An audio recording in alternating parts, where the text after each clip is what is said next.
Voici l'inimitable, l'incomparable et l'intraitable Doc Mayou avec José Arsenault. José Arsenault.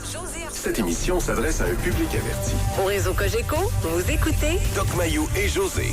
Doc Mayou et José Arsenault. Avec le Doc et José Arsenault. Bonjour à tous et bienvenue dans l'émission. Bonjour, Doc Mayou. Oui, bon matin, José. Tout d'abord, petite pensée pour tous ceux et celles qui ne l'ont pas eu facile en fin de semaine à cause du manque d'électricité. Ça a été différent d'une région à l'autre, même d'un quartier à l'autre. Oui. Moi, en face de chez nous, ils n'ont pas eu d'électricité pendant 3 jours, puis nous, on a manqué juste une soirée. Fait que, tu sais, c'est... Mais en tout cas, il va peut-être y avoir plus de bébés. Hein? C'est ce qu'on peut peut-être soupçonner dans ces moments. Oui, c'est... Effectivement, lors de la crise du verglas, il y avait eu une augmentation des naissances 9 mois plus tard. Oui, exactement. C'est très particulier, cette histoire-là. Et il y a les arbres aussi tombés un peu partout. Là. Il y a eu des autos brisées. Il y a des dommages matériels. C'est moins drôle, là, c'est ça. Oh oui, il y a de l'ouvrage. Il y a du travail. Oui. Aujourd'hui, on va s'inspirer d'un message que nous avons reçu de la part d'un auditeur, homme 33 ans. Je vous le lis et ensuite, on va mettre en place notre sujet. Je vais être père bientôt. Je suis fumeur de cannabis quotidiennement, mais 100% fonctionnel. J'ai quand même pris la décision d'arrêter de fumer pour le bien de ma conjointe et de notre futur enfant. Ceci dit, j'ai l'impression que je rentre dans un gros no-fun zone pour plusieurs années et cela me déprime. Quand je rentre au travail, j'ai l'impression d'être un esclave. Et quand je rentre à la maison, je trouve le temps long et plate. J'aimerais savoir s'il y a quelque chose à faire pour que j'apprécie plus ma vie. Oui. La réponse, c'est oui. Sans l'ombre d'un doute. C'est rare que je réponde de cette façon-là. Je réponds oui. Et on verra pourquoi. Pourquoi je réponds oui tout à l'heure. OK.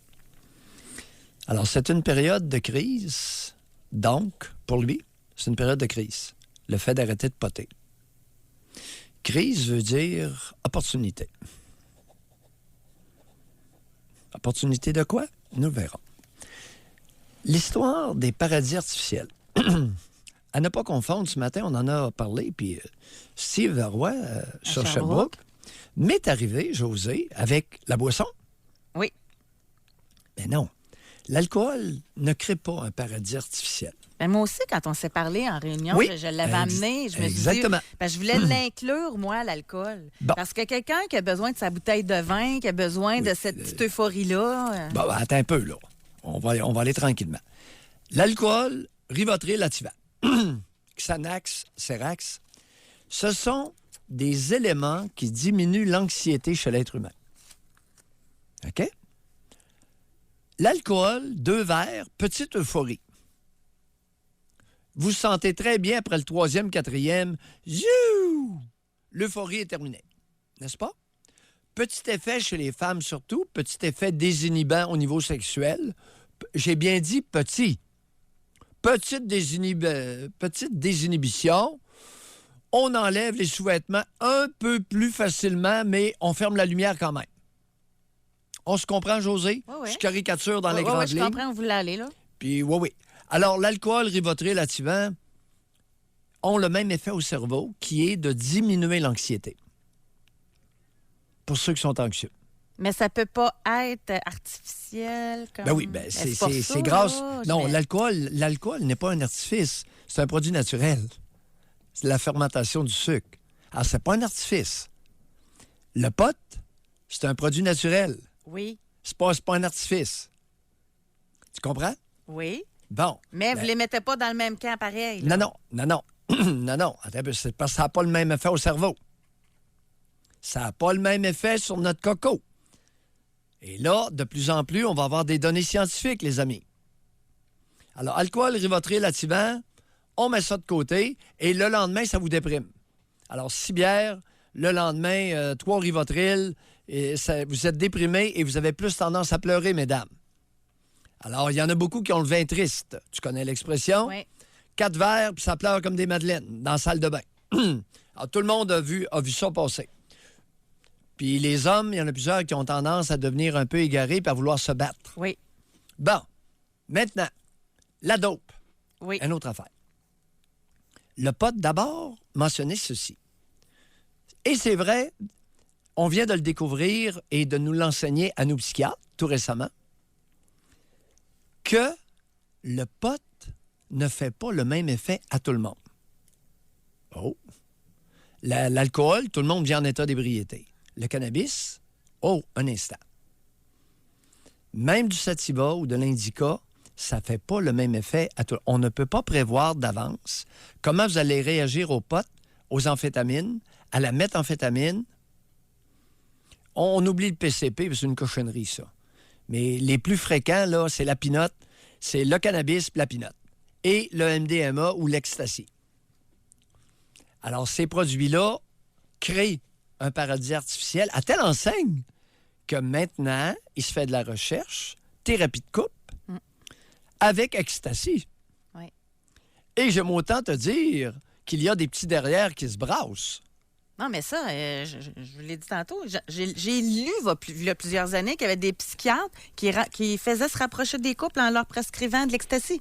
Oui. Il y a plusieurs années. Là, on parle d'une trentaine, quarantaine. Oui. Il y a des études récentes qui sont en train de se faire là-dessus. Là. Mais encore là, c'est artificiel. Oui. C'est un paradis artificiel. Créé par le cannabis, qui est un produit naturel. Les amphétamines, c'est un produit de synthèse. Que ce soit la pinote ou la méthamphétamine, c'est des produits de synthèse. Ils ne sont pas dans la nature comme ça. Le pot, on le récolte, puis... Et tout ça pour dire que maintenant qu'on a découvert qu'on pouvait stimuler notre cerveau, libérer de l'ocytocine, c'est l'hormone de l'empathie, OK? Et du rapprochement.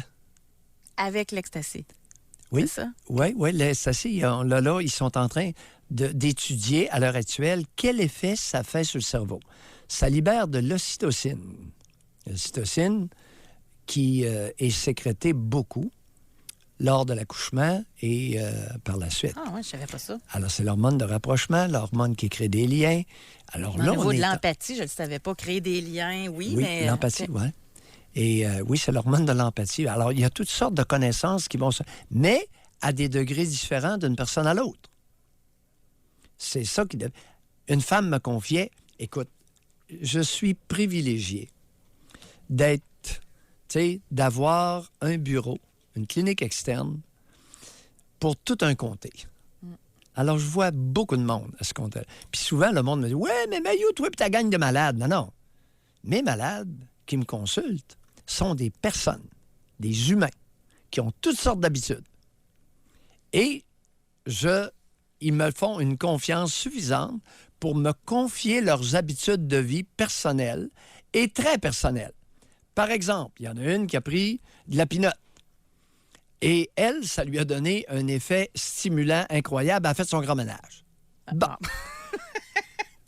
Une autre a pris les mêmes pinottes qui, soit dit en passant, se vendent entre 60 sous et 5 $ du comprimé. OK. Fait que tout le monde peut se le permettre. On ne vide pas son porte-monnaie avec ça, là. 2-3 pinottes, puis tu passes une nuit. Et, bon, une autre me confie, moi, ça m'a donné des palpitations. Le cœur me battait vite. C'était désagréable. Le cœur voulait me sortir de la poitrine. Autre réaction. 2 pinottes et on a passé la nuit à jouir. Pas sans arrêt, petite période de repos et ça, toute une nuit de temps. Alors, il y a des femmes que c'est pas l'euphorie, l'ardeur sexuelle, la réponse sexuelle. Et des hommes m'ont confié, Doc, que ça dure pas mal plus longtemps. On comprend qu'il réfère à son érection. Mais, différences individuelles. Beaucoup de différences individuelles. Et moi, ce que je déplore, là, c'est qu'il y a beaucoup de conjoints puis de chums à l'heure actuelle qui font prendre de la pinotte à leur conjointe. Presque toutes les femmes, excepté une, m'ont confié qu'elles avaient été introduites à la pinotte, ou à l'amphétamine, ou à la méthamphétamine par leur conjoint ou leur compagnon, leur partenaire sexuel. Excepté une, que c'était une de ses amies qui a fait prendre ça. Mais, tu sais, pour revenir à notre Bon, là, question. je t'écoute. Là. Non, Oui. non. Moi, je veux juste vous entendre puis entendre les auditeurs. Là. Comme pour répondre, ça nous a inspiré, Homme 33. Là. Oui. Lui, s'il n'a pas son cannabis quotidien, Ouais. il a l'impression de rentrer au travail comme un esclave. C'est pas rien. Et à Oui. la maison, avec la conjointe qu'il a et qu'il aime tellement qu'il a décidé d'avoir un enfant avec. Doc. Oui. Ben, s'il n'a pas son cannabis, il trouve le temps non seulement long, mais plat. C'est-à-dire, elle a décidé, On ne le sait pas, là. On ne le sait pas. cher ami, réécrivez-nous. Elle a décidé de faire un enfant avec un poteux. Ben oui, elle savait, c'est sûr, là. Bon, il pote à tous les jours. Puis probablement qu'elle en prenait avec lui. Alors ça aussi, mais les femmes sont plus à Pinot. Ils restent accrochés beaucoup plus à Pinot et Ecstasy que cannabis. Mais il y a de plus en plus de femmes qui prennent du cannabis. Moi, je suis déconnectée de tout ça. Moi, j'aurais plus dit 20, là. Mais les femmes autant que les hommes sur le cannabis? Non, Sur pas autant. Non, la pas autant. drogue? Pas autant, mais c'est ce qui est en expansion actuellement, c'est la Pinot chez les femmes. Ouf!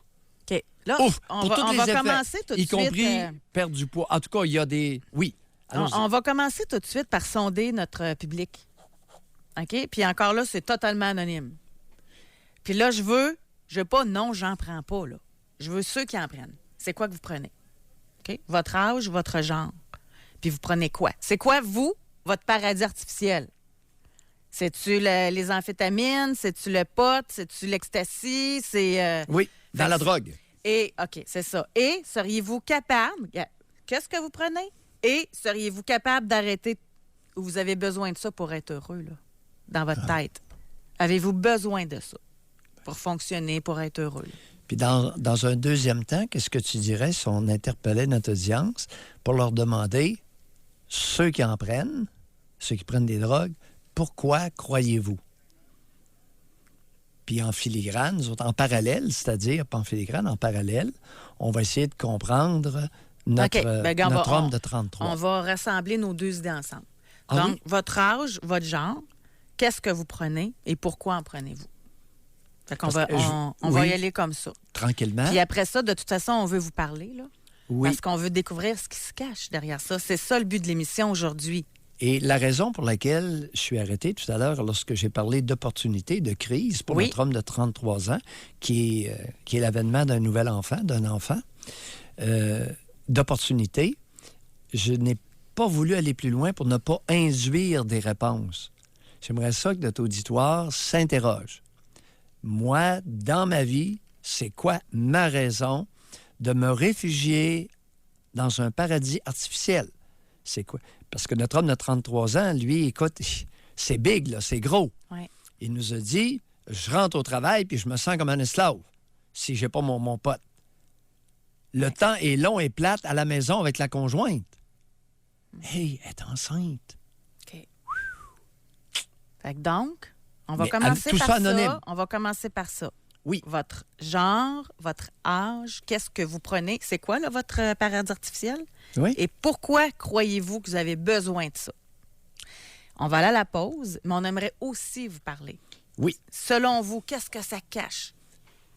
Si ça cache quelque chose. On va l'élaborer autour de la pause. Je suis en train de lire. Merci en passant, les auditeurs, de nous écrire. Il y a beaucoup de paradis artificiels. Sérieusement, là. Et c'est grâce à vous ce matin qu'on va pouvoir faire l'émission. Parce que vous pourriez écouter puis pas participer, là, mais on va pouvoir avancer grâce à vos témoignages. Oui. On va aller parler avec Jean-Philippe, mais juste pour nous donner une petite idée. Là, Oui. OK? Vas-y. Au 25-226, par texto, on vous a demandé votre genre, votre âge. Il est où votre paradis artificiel? Qu'est-ce que vous prenez là, comme substance? Et pourquoi vous pensez que vous prenez ça? Voyons ici, on a Homme 33. Il dit, mon vice, c'était le speed, mais j'ai arrêté parce qu'on voulait des enfants et on en a. J'ai réussi à arrêter, j'ai pas le goût d'en refaire. Le pot, par contre, est mon vice actuel. Je consomme quotidiennement plusieurs fois par jour depuis une quinzaine d'années. Je suis fonctionnelle, mais je ne pense pas que je pourrais arrêter. Je me sens pas capable et ça ne m'apparaît pas comme une grosse chose de continuer le cannabis. Une chose est sûre, pour avoir connu tout ça, je peux dire que le doc, il connaît son affaire et qu'il dit pas n'importe quoi. Donc, je voulais vous le mentionner, là. Cher auditeur, je ne me suis pas inventé des connaissances. J'ai écouté des usagers, ceux qui en prennent. Alors, toutes les connaissances que j'ai jamais pris de drogue. Qu'on se le dise, là, c'est pas des connaissances personnelles. Ce sont des connaissances professionnelles. Ouais. À écouter les usagers, pas les consommateurs.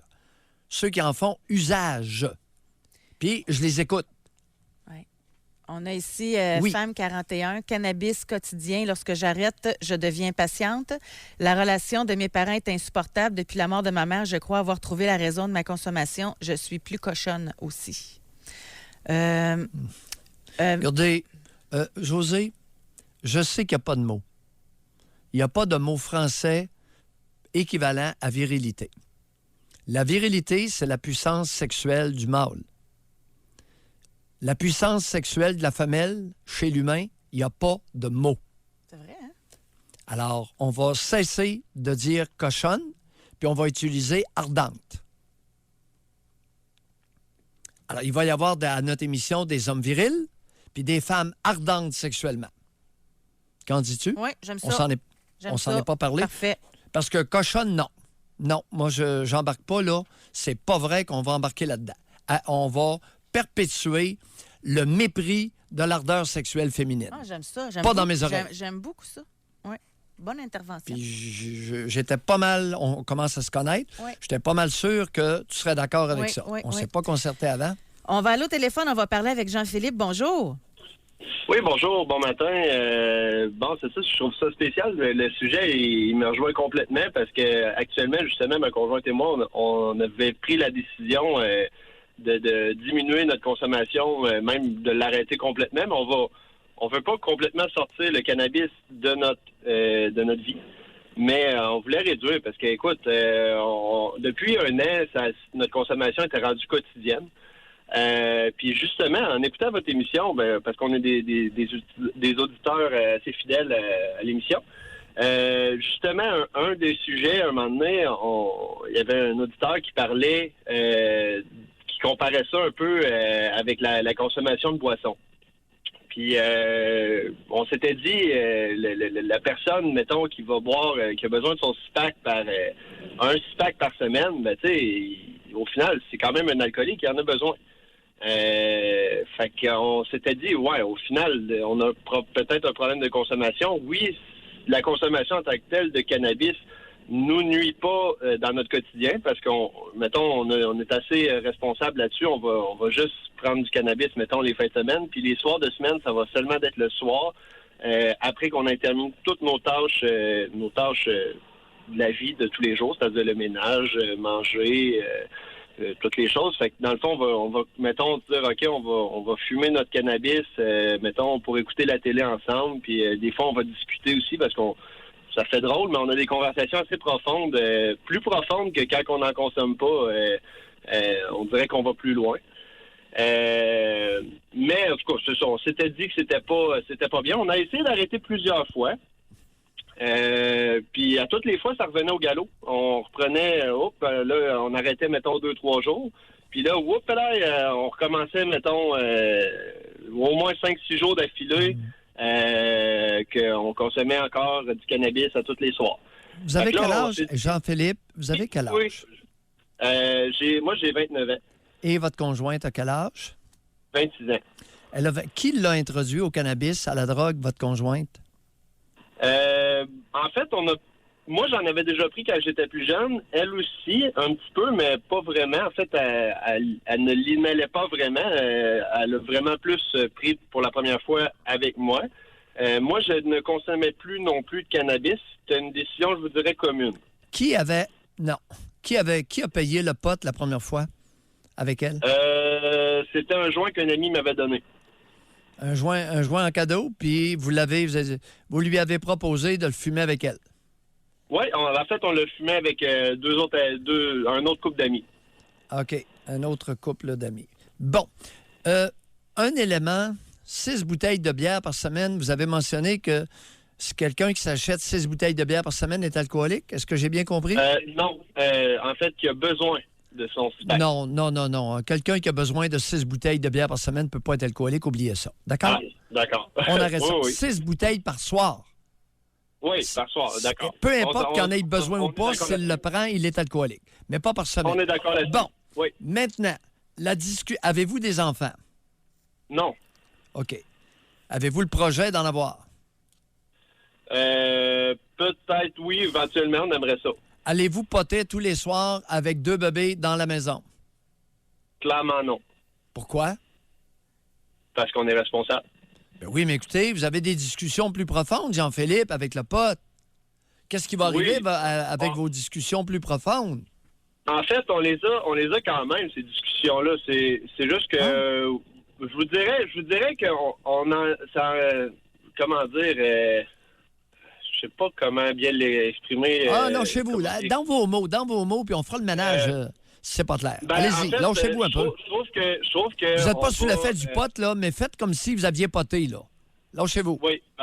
Disons que il y a moins de gêne, puis on va vraiment plus loin dans nos on va pousser nos pensées un peu plus loin, là, étant moins gênés, on se lâche moins de gêne, j'achète. Est-ce que le pot, pour vous deux, a un impact sur votre sexualité? Non, pas du tout. En fait, c'est un inhibiteur dans mon cas. Puis je crois que je pourrais dire la même chose dans le cas de ma conjointe. Comment vous expliquez ça?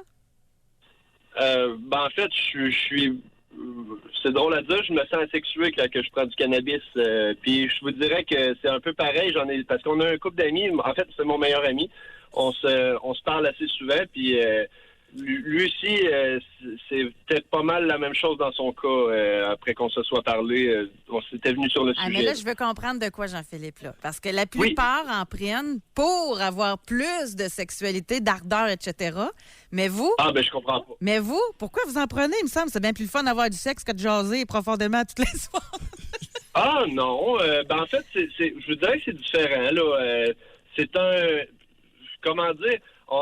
Moi, dans mon cas, puis je vous dirais peut-être aussi dans le cas de ma conjointe, on est pas mal sur la même longueur d'onde là-dessus. Je trouve que ça rehausse le plaisir, en fait. On va avoir du plaisir. Mettons, comme écouter, je sais pas moi, une série télé. Oui. On va avoir du plaisir à l'écouter. OK, mais je vais revenir, je m'excuse, OK? Je vais aller plus loin dans ma question, là. Vous allez avoir du plaisir en ami. C'est un peu ça. Le même plaisir qu'on pourrait avoir, vous et moi, tu sais. Mais ça se peut-tu d'abord que ça fasse votre affaire de ne pas avoir de sexe? Je vous dirais que non, pas du tout. Jean-Philippe? Oui. Vous êtes un brillant. Manifestement, vous vous en sortez très bien. Vous avez la rhétorique facile, puis c'est un compliment que je vous dis, là. 2 choses. Est-ce que vous savez l'effet qu'a le cannabis sur l'ardeur sexuelle de votre compagne? Je vous dirais, là, je parle pas en connaissance de cause parce que je ne suis pas elle. Jean-Philippe, ça fait combien de temps que vous vivez intimement avec elle? Ça va faire 7 ans cette année. Vous avez des discussions profondes, mon Jean-Philippe, mais on discute pas de sexe. Est-ce que j'ai bien compris? Non, sexuellement, je vous dirais, ces temps-ci, on parle un peu plus à ce niveau-là, mais... Comment 7 ans après 7 ans? La fréquence des relations sexuelles en moyenne par semaine? C'est gênant de dire ça à la radio, là. Non, chez vous. Non, écoutez. Écoute, ça peut être une fois semaine actuellement. Ouais, une fois semaine. Si pas moins. Des fois, ça peut être moins. Ouais, qu'est-ce qui se passe, mon Jean-Philippe? 29 ans? On traîne de la patte? Non, pas vraiment. Pour ça, j'ai pas de tant de problème, là. Elle, la conjointe, à une fois semaine, est-ce que ça fait son affaire? Ben, en fait, si on va un peu plus creux là-dedans, là, je vous dirais que effectivement, le sujet de la sexualité était un peu problématique parce on ne se parlait pas suffisamment à ce niveau-là. Mais attendez un peu, laissez-moi terminer. Oh oui, je vous laisse terminer. Depuis que j'écoute votre émission aussi, j'ai remarqué que je manquais d'écoute envers ma conjointe. Parce qu'elle me donnait clairement des signaux. Puis elle me disait clairement qu'est-ce que je devais faire pour que... Est-ce que c'est un manque d'écoute? Je vais vous poser une question crue. 1 à 10, votre niveau d'attrait sexuel vers elle, 1 à 10. Ah, 10. Non, ça marche pas. Là. Vous êtes un fiefé menteur. Je vais dire comme Doc Mayou, ça marche pas. Poteux. Ça marche pas. Ça là-dessus, je vous le dis, mais c'est parce qu'il y a eu des... En fait, c'est parce qu'il y a des choses que... Alors, Jean-Philippe, si tel était le cas... Dans le détail, mais il y avait des complications au niveau sexuel qu'elle a dû... En tout cas, je veux pas aller trop loin parce qu'on est à la radio, puis c'est sa vie personnelle. Puis oui, d'accord. On respecte ça, Jean-Philippe. Il y avait une condition médicale qui faisait que, niveau sexuel, ça ne fait pas fonctionner, mais il n'y avait pas que ça. Et ça fait combien de temps que la condition médicale est levée? La condition médicale est levée depuis environ, je vous dirais, 6 mois, mais depuis ces 6 mois-là, il y a beaucoup de décès, puis ça va beaucoup mieux, je vous dirais, sexuellement, comparativement à avant dans notre relation. Oui, on est rendu à combien de moyenne de relations sexuelles par semaine depuis 6 mois? Il l'a dit. Quand les fois que ça allait bien, parce que c'est pas encore tout à fait au point, parce que, moi, vous dire, je me sens pas, je manque un petit peu d'estime de moi là-dedans, puis je me sens pas comme comme vous dites souvent, un étalon. Donc, peut-être que je manque un peu quelque chose là-dessus. En quel honneur, Jean-Philippe, en quel honneur qu'à 29 ans, on se sent pas trop étalon? Moi vous dire, ça aussi, ça fait drôle. C'est tout ça, ça découle de vous, depuis que je vous écoute. En fait, j'ai un moment donné, lors d'un appel que j'avais fait avec vous, vous m'avez percé, puis vous avez trouvé quelque chose dans mon passé que j'avais jamais révélé à personne, que j'avais été agressé sexuellement dans mon Par qui? Par un parent proche. Un oncle? Non, c'était un cousin. Un cousin? Ah oui, un cousin plus âgé, oui. Oui. Puis, c'est ça. Jean-Philippe, oui. Il est important, suite à la conversation qu'on a eue, de faire un effort particulier pour remettre en question la véracité de plusieurs propos que vous vous tenez à vous-même. Oui. Méfiez-vous du mensonge à vous-même, pas les autres, là. Uniquement à vous-même. D'accord? Puis continuez, lâchez pas. Merci beaucoup pour votre appel. Généreux, Jean-Philippe. Oui. Ça vous honore. C'est bien. Merci, au revoir. Je vous remercie pour votre émission. Ça aide beaucoup pour le cheminement. Hey, on va essayer de continuer, mon Jean-Philippe. Bye-bye. Merci. D'ailleurs, on a pris beaucoup de retard, mais je pense qu'avec cet appel-là, qu'il y a des gens qui ont pu cheminer puis qui ont pu apprendre beaucoup sur leur propre cas. On va à la pause. Est-ce qu'on veut savoir qu'est-ce qui se cache derrière votre paradis artificiel? Qu'est-ce que vous prenez et pourquoi vous pensez que vous le prenez? Aujourd'hui, on va remercier un auditeur Homme 33 qui nous a envoyé un courriel parce que lui, il va être père et il a décidé d'arrêter la consommation de cannabis parce que pour le bien de sa conjointe et pour le bien du futur bébé. Sauf qu'il dit qu'il s'en va vers j'aime ça l'expression, un no fun zone, là, puis ça le déprime. Il rentre au travail en esclave, même à la maison, il trouve ça long et plate. Comment faire? C'est ça pour retrouver le goût à la vie, en fait, sans cannabis. C'est fort quand on pense à ça, là. Et là, oui, excuse, vas-y, je ne voulais pas couper ton élan. Allez-y. Alors, Jean-Philippe, candidement, nous a expliqué son point de vue. Dans son point de vue, il est clair, manque un peu d'estime de lui-même, minimalement, et c'est clair qu'il y a un lien avec le passé. Oh! Alors, on peut poter régulièrement pour se geler la bine sur des expériences d'enfance. Jean-Philippe a été abusé sexuellement par un cousin plus vieux. Dans quelles circonstances, etc. Alors, il peut se cacher derrière un paradis artificiel actuel toutes sortes d'éléments qui viennent possiblement de très loin. Il y a beaucoup, parce que par Oui, texto, en passant, allons-y. continuez de nous écrire là, au 25-226, votre genre, votre âge, qu'est-ce que vous prenez et pourquoi vous pensez que vous en prenez. Et Allons-y. je vais résumer parce qu'on va aller au téléphone, là, mais il y en a vraiment beaucoup, beaucoup que c'est pour se relaxer, pour mieux dormir et se détendre. C'est les 3 mots qui reviennent le plus souvent. On aurait envie de dire « mais encore Hey, forcez-vous un peu plus, là. Non, là, ça, là, je l'entends. OK? C'est la première réponse. Fait que là, lorsque je deviens dubitatif dans mon regard, ouais, les personnes, ouais, ben il y a peut-être d'autres raisons aussi, là. ». Bon, Tu alors, comprends? vous pouvez reprendre votre phrase. Oui. Ratio homme-femme? Je l'ai pas, honnêtement, j'ai pas regardé. On va demander à William qui regarde ça pendant qu'on va parler avec Regarde, non, Sophie. juste une petite parenthèse. Écoutez, les amis, là, la bullshit, c'est pas notre tribune. Non. Vous relaxez avec des amphétamines puis de l'ecstasy? Non. Et je vous ai dit, je vous ai prévenu. Une femme a pris de la pinotte et elle a fait son grand ménage d'une claque. Fait que venez pas nous dire que quelqu'un prend de la pinotte pour se relaxer. S'il vous plaît. Là, ça marche pas, là. Ça marche pas avec les effets usuels variés. Mais d'une c'est la personne à plupart l'autre. du temps, c'est cannabis, là. C'est pour relaxer, là. C'est souvent Ouais. ça qui est identifié, là. Ouais. On va parler avec Sophie. Sophie a 21 ans. Bonjour. Oui, bonjour. Sophie. Oui. On vous écoute. Dans le fond, moi, je consomme du cannabis régulièrement tous les jours avec mon conjoint. Oui. J'ai pas d'enfant. Oui. Ça aide à mon sommeil puis à mon anxiété énormément. Bon. On y arrive. Euh, Sommeil plus anxiété, oui. Ouais, c'est pas quelque chose que je compte arrêter. Si j'ai des enfants, oui.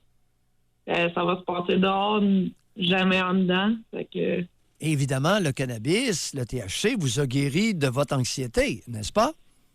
oui, ça l'aide en tout cas, beaucoup.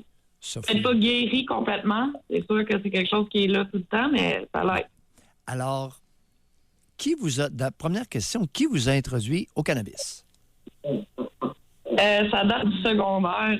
Écoutez, la première fois, c'est avec une cousine, par expérience, par curiosité. C'était Oui. pas quelque chose que je consommais quotidiennement au passé. L'usage quotidien du pot.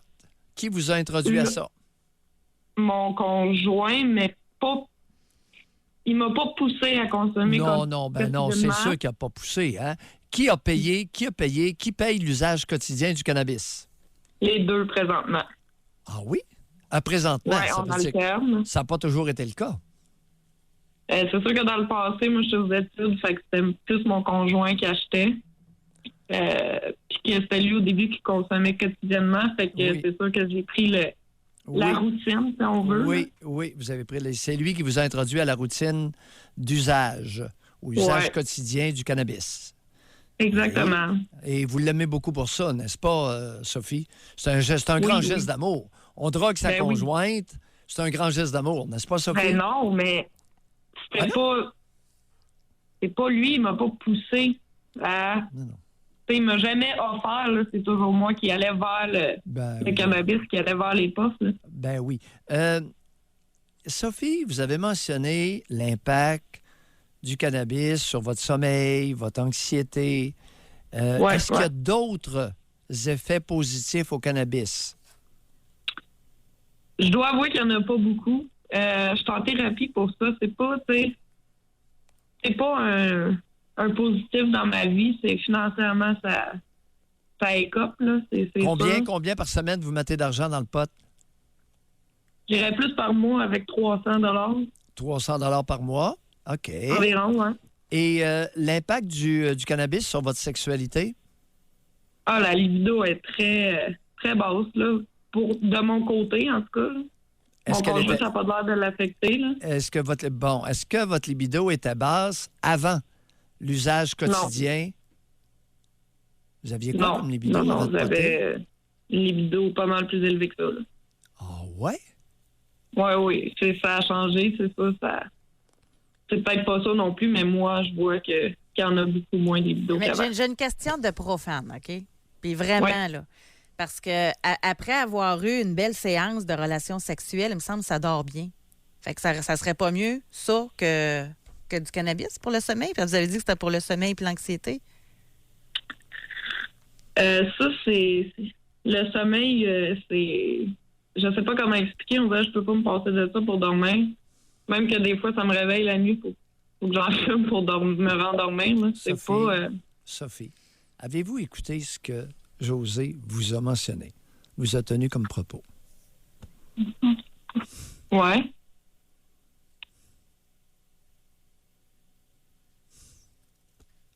Je suis pas sûr. Allô? Oui, je suis pas sûr que vous ayez écouté ce que José a dit. Non. Elle vous a mentionné, regardez, ça marche pas votre affaire, là. Vous aviez une forte libido. Tout le monde sait qu'après avoir bien joui, notre anxiété diminue et notre sommeil s'améliore. Est-ce que vous saviez ça? Oui. Alors, comment se fait-il que vous coupez votre libido avec le cannabis, prétextant que ça... Oui, allez-y. Ben c'est sûr que, je le mentionne, je suis en thérapie, c'est une dépendance. Il y a pas mal plus de points négatifs au cannabis que de points positifs. Okay. C'est correct. Continuez en thérapie, lâchez pas. C'est pas facile.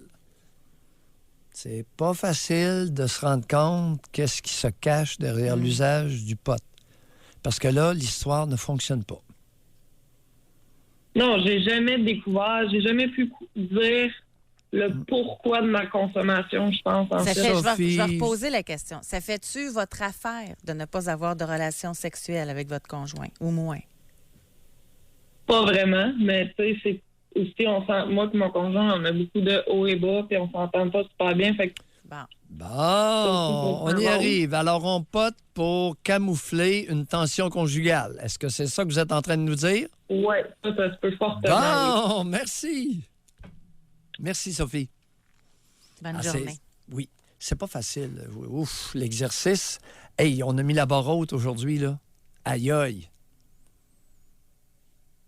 Mais il faut pour avancer, il faut avoir le désir aussi. Ça se peut-tu qu'il y a des gens qui ont peur de la réponse? Parce que ça va les confronter beaucoup plus que de continuer. Tu vois, là, ça marche pas. Là. C'est cousu de fil blanc. Et elle prend du pot, puis elle a sacrifié sa libido. Puis c'est le gars qui a acheté le pot à tous les jours, puis qui l'a payé pendant un bout de temps. Oui, mais c'est moi qui allais vers la pof. Aïe, aïe! Hey, les gars qui droguent les femmes, là, je suis un peu tanné de ça, moi, là. Mais c'est quoi l'idée que vous avez de droguer votre conjointe? On pourrait-tu leur demander de façon anonyme pourquoi vous droguez votre conjointe? Hey, pensez-vous qu'ils l'ont déjà analysé? Non. Pourquoi vous droguez votre conjointe? En passant, moi, j'en vois un très important. Éviter une séparation. Parce que si la conjointe fume, elle ne pourra pas dire au gars, elle ne pourra pas l'achaler qu'il arrête de fumer. Exact. Deuxièmement... Par contre, il y a le contraire de bénéfices, là, il y a des inconvénients à ça. Si l'homme le savait que ça faisait baisser la libido de la femme, est-ce qu'il voudrait encore lui en fournir? Mais il le sait. Il le sait. Un homme qui est jaloux, qu'est-ce qu'il va faire? Il va droguer sa conjointe? Ben oui, mais il se prive lui-même, là. Il est mieux pas de n'avoir que... C'est mieux d'être privé sexuellement pour certains hommes que d'avoir à subir l'affre de l'ardeur sexuelle de la compagne. On n'a pas fini de faire des émissions, hein? Non, pas fini, là. On va à la pause, Doc. Jusqu'à 11h, vous écoutez Doc Mayou et José Arsenault. Avec le Doc et José Arsenault. Nos circuits téléphoniques sont pas mal pleins, Doc. Merci beaucoup aux auditeurs. Oui. Aujourd'hui, on tente de comprendre qu'est-ce qui se cache derrière le paradis artificiel que peut être la drogue. Et là, on a fait bien attention de faire la différence entre alcool, Rivotril, Ativan versus le pot, les amphétamines, etc. Ecstasy, oui. Pinot, comme vous dites. Oui, Pinot, c'est synonyme de speed. synonyme d'amphétamine. C'est l'amphétamine simple, mais lorsque l'amphétamine est complexifiée avec des groupes méthyl, puis puis alors ça devient du MDMA. C'est une amphétamine A, le dernier A pour amphétamine, mais une amphétamine trafiquée sur le plan chimique. Ça fesse. On s'en va maintenant parler avec Stéphane. Bonjour, bienvenue dans l'émission, Stéphane. Oui, bonjour Doc, bonjour José. Oui. Stéphane. Bonjour, est-ce que vous m'entendez bien? Très bien. Oh, très bien. Parfait, merci. Donc là, je suis vraiment nerveux. Je ne sais pas trop par où commencer, en vrai. Là. Est-ce que c'est la première fois que vous appelez? Oui, effectivement. Bienvenue. Allez-y. Merci beaucoup. Qu'est-ce que vous vouliez? Qu'est-ce qui vous a amené à nous appeler ce matin? On va commencer par ça. Je suis en plein dans le sujet. Je consomme du cannabis depuis que j'ai l'âge de 14 ans. Oui, et là, vous avez quel âge? J'ai 26 ans. Oui. J'en consomme tous les jours. J'ai pratiquement pas manqué une journée. Là. Ouais. Le soir, toute la journée? Le matin? Le matin, oui. Avant de vous appeler, j'ai consommé. J'en consomme régulièrement. En fait, ça me prend toujours ça pour faire quoi que ce soit. Là. Qu'est-ce que vous prenez? Cocotte, feuille ou hachiche, la résine ou l'huile? Cocotte. Faites de la cocotte. Mais le problème, c'est que, dans le fond, je consomme avec du tabac. Oui. Je consomme toujours le cannabis avec du tabac. Dans le fond, j'ai une dépendance à la nicotine aussi. Oh, ben non, là, écoutez, là, Stéphane, là, la dépendance à la nicotine le matin, là, on va mettre ça de côté. D'accord? Là, on ne commencera pas à broyer sur le tabac ce matin, là. Mais est-ce que vous travaillez, non. Stéphane? Travaillez-vous? Présentement, non. Mais je suis travailleur saisonnier. Dans quel domaine? Dans le domaine entretien de pelouse. OK. Faites du paysagement. Exact. Et vous avez combien d'années de scolarité? Qu'est-ce que vous avez terminé comme scolarité? Secondaire 3. Secondaire 3. En quel honneur? Stéphane? Mon Dieu. Là, Non, mon Pierre et ma Josée. Oui, je vous ai assez entendu souvent, mais je suis tellement nerveux. Oui, c'est bon, mais je vous le rappelle, mon Dieu, là... Oui, vous faites bien de me rappeler. Le problème va être là. Il va être dans mon Dieu. Vous allez voir. Oui, je sais où est-ce que vous en venez. Là. Oui, je vais en venir où, Stéphane? Oui. J'ai été élevé par ma mère, exactement. Mon Dieu! J'ai été élevé par ma mère, un père alcoolique. Oui. Je suis l'aîné. Oui. J'ai 3 frères. Oui. Et 2 sœurs. Et qui était le plus beau garçon des garçons? Non, ma mère n'était pas comme ça. Ah! Elle était pas comme quoi? Ma mère était négligente. Ma mère, c'est une personne qui prend des Paxil. Oui. Non. Dites-moi pas qu'elle est gelée comme une balle, elle aussi. Ben, disons que ça nous est souvent arrivé d'arriver de l'école, puis le dîner n'est pas fait, c'est nous qui fait le dîner, etc. Là. Stéphane, je vais vous demander une question indiscrète. Est-ce que votre mère était une belle femme?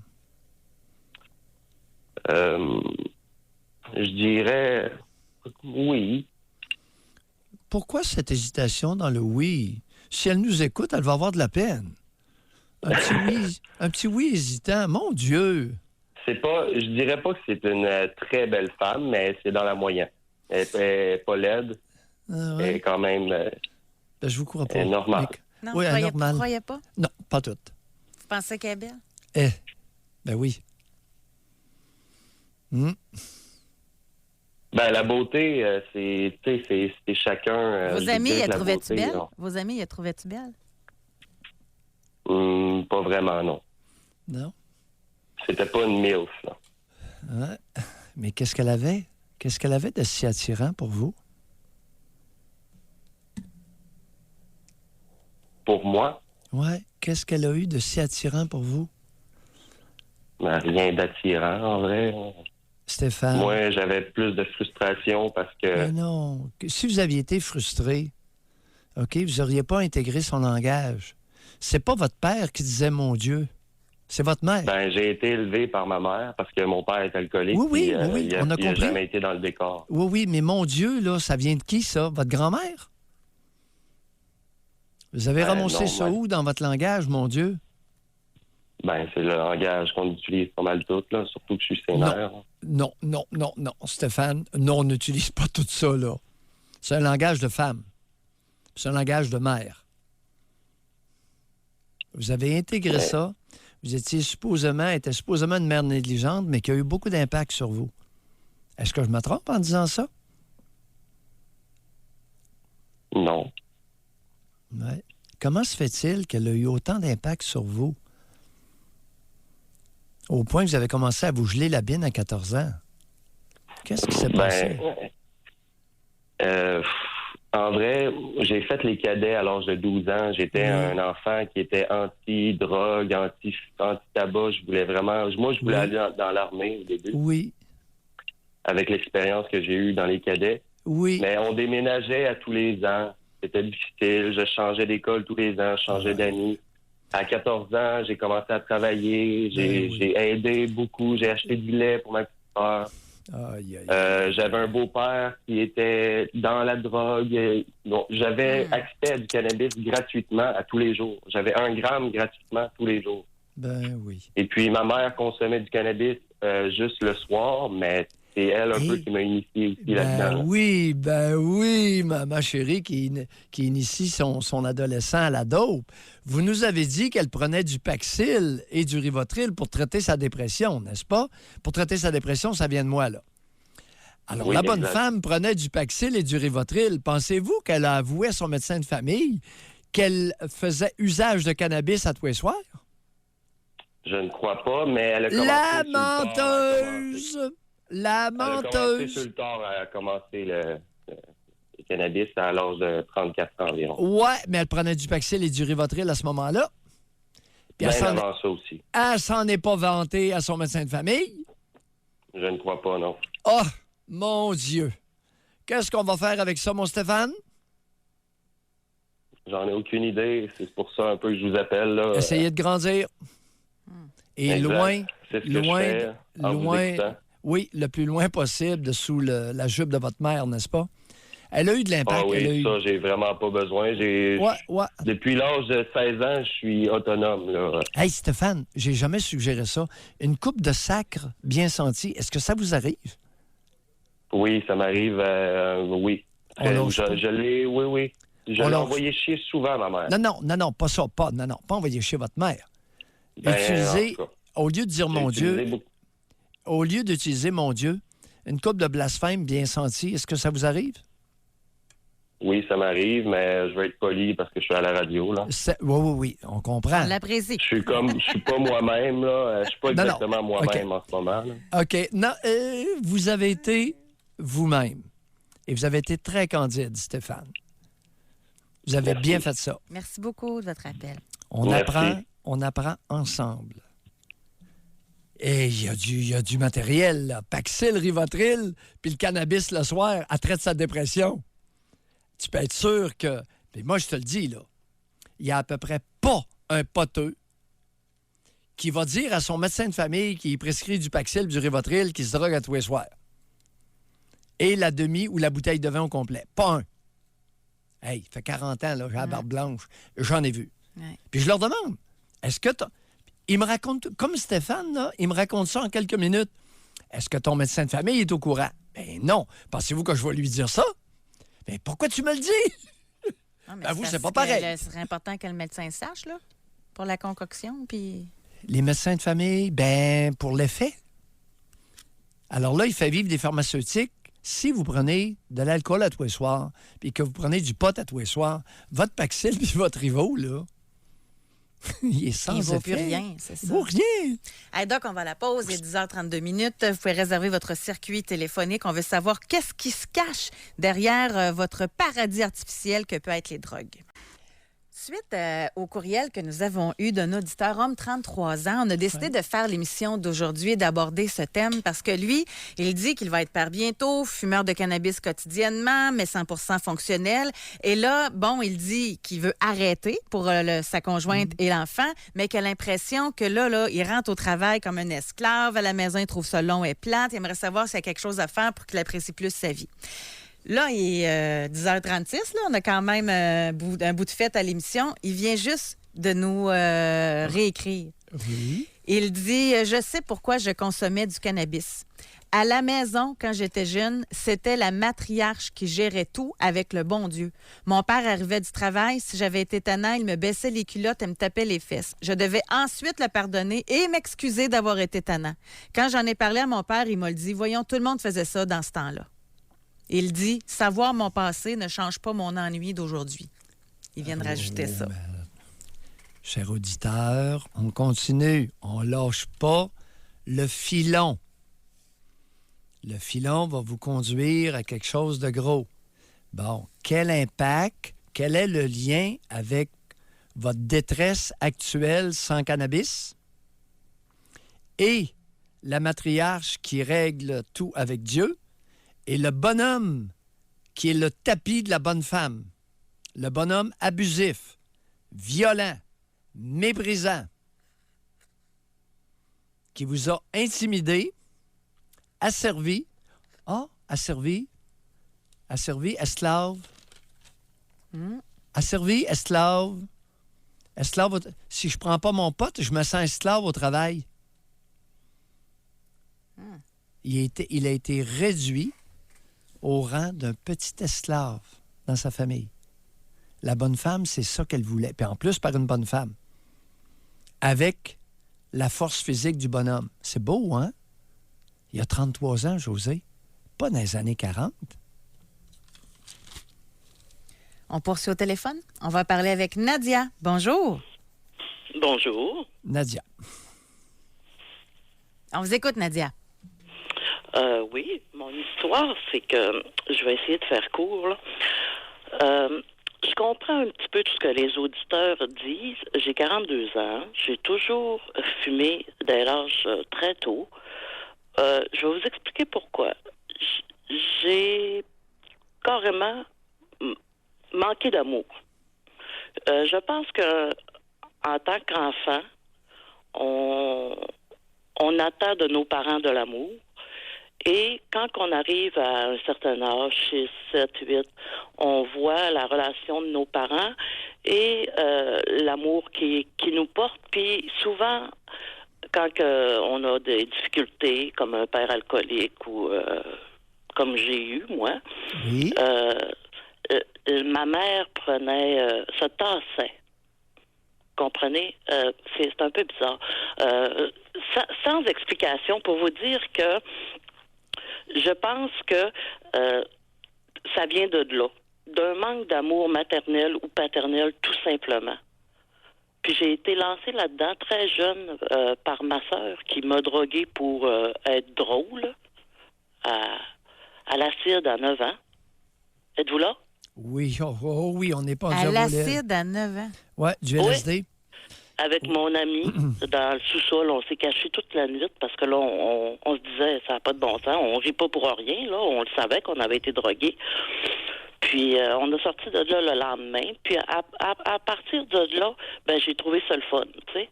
Mm-hmm. J'ai pas pris, j'ai pas été accro à cette drogue-là, sauf que je me suis jetée dans le pot, puis j'ai jamais arrêté. Puis, Nadia. quand j'ai vieilli, Oui, Nadia, attends un j'ai petit fait peu. le Là. même pattern. J'ai choisi mon conjoint qui était très renfermé. Non, mais Tu sais, Nadia, qui il y a discute quelque pas. chose qui ne marche pas, là. C'est que, êtes-vous bien certaine que c'est l'essai au LSD qui vous emmenait à poter sur une base régulière? Non, pas en tout. Pas en tout. Parce que la plupart des poteux n'ont jamais touché au LSD.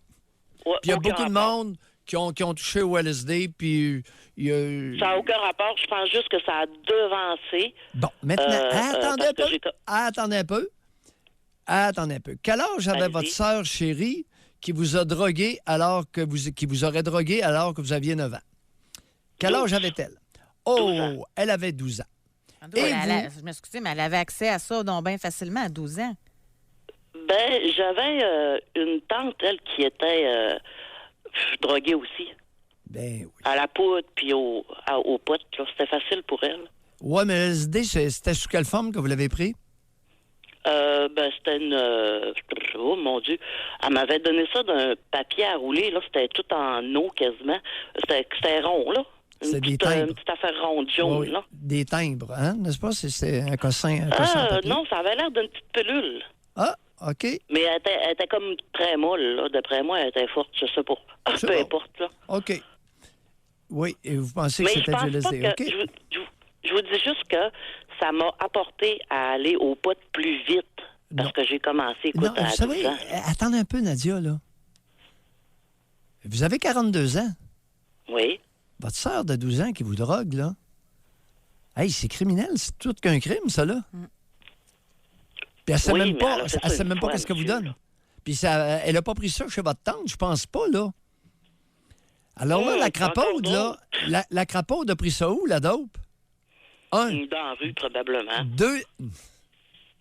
Deuxièmement, en quel honneur qu'elle vous a drogué, qu'elle a pris un pareil risque avec sa petite sœur de 9 ans? Racontez-nous ça. Ah, mais je veux pas vous conter toute ma vie personnelle, là, parce qu'elle Non, m'aimait pas. votre sœur qui vous drogue à 9 ans, là, hey, c'est pas commun, là. Oui, mais ça vient de la naissance, ça, là. Ma soeur, ma mère a fait un post-mortem, puis ma soeur, elle était jalouse de moi. Elle mangeait sa marde, elle s'étendait ça par tous ses murs. Elle m'aimait pas, là. Elle me tabassait. Vous comprenez? Puis là, ben, en vieillissant, c'est ça. Dans quel Mon père coin, prenait de l'alcool. Nadia, dans quel coin de la province ça se passe, ça, là? Oh, on peut. C'est obligé, là. Ben, non, Région, pas obligé de dire la ville. non, là. là, la grande... Dans la, C'est en dans quel- Abitibi, dans Capitale-Nationale, en Beauce. Bah, au Saguenay, mettons, là. OK. OK. Eh boy. Hum. On parle de misère sociale extrême, là. Oh, Pauvreté... ben, vous n'avez rien entendu. Non, attendez un peu, Nadia. Est-ce qu'il y avait de la nourriture dans le frigo ou c'est plus souvent Oui, autrement? toujours. Toujours. Mais qui met la Toujours. nourriture dans Sauf le frigo? que- Oui. Mais on n'était pas gâtés. Non, mais attendez un peu, là. Frigidaire bien équipé? Qui mettait la oui. nourriture dans le frigo? Qui payait? Ah, mes parents? Qui payait? Les deux travaillaient? Oui. Ah, ben, mon Ben oui. maudit voyage. Ah, là, c'est donc bien bizarre. Ben, qu'est-ce qui est bizarre là-dedans? Ben, voyons. C'est de la misère psychologique extrême avec deux cocos, deux crottés qui sont au travail. Mon voyage. Ben, on fait avec ce qu'on a, hein? Oui, Il faut, des fois, je il vous faut blâme pas, apprendre là. Mais à votre sœur... balayer, je vous dirais. Pardon? Des fois, il faut apprendre à balayer le mauvais. Un instant avec vos grands conseils, là. Commencez par sauver votre peau, puis on verra pour l'humanité après. Quelle relation avez-vous avec votre charmante sœur? Oh, Et votre hésitation me fait dire que vous en avez une. aucune, peut-être. Ben oui, mais pourquoi vous hésitez autant? Avez-vous une relation avec votre sœur? Non. Vous la voyez à quelle fréquence? Si on se rencontre par les occasions, Nadia, bye. Merci d'avoir appelé. ben, parlez-moi. Non, Nadia, on va s'arrêter là-dessus. Il y a suffisamment de matériel à réfléchir, là. Oui. Bye, Nadia. Oui. José, les humains adultes, quarantaine, cinquantaine, soixantaine, se racontent des histoires, distorsionnent leur histoire passée. C'est hallucinant. Le peu qu'on a entendu, c'est troublant, puis elle dit qu'on n'a rien entendu encore. Ouais. Et ces relations-là sont maintenues. Les enfants sont amenés chez des abuseurs épouvantables. Quand je dis abuseurs, c'est deux genres.